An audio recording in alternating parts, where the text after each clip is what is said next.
Join Stella Academy, Goa's best coaching for IIT, JEE and medical exam preparation. Register today for Stellar Talent Search exam. Admissions are open for repeaters medical batch for NEET 2021. I think the private players in the healthcare should come in the state of Goa.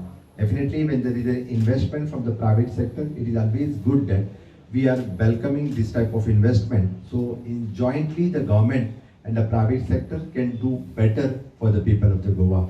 In future also, now you have come in the specialty in the eye care. In future, we are welcoming for the other groups also to come in the state of Goa. And along with the partners, we can do much better for the people of Goa. Many times we have to run out of Goa to different places to take specialty care.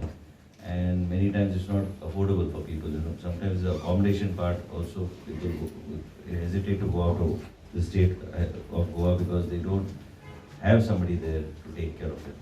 I mean, the state government of Goa, just like you have talked about telemedicine and reaching out through your vision centers to different parts of Goa, I think Chief Minister is also of the opinion is that telemedicine is something that is need of the hour, and through which we can reach out to more number of people and people can be attended to on time.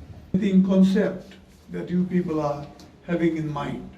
So I hope that Goa people, whoever are suffering from ophthalmic diseases, they'll come here and get cured at your hands and your colleagues'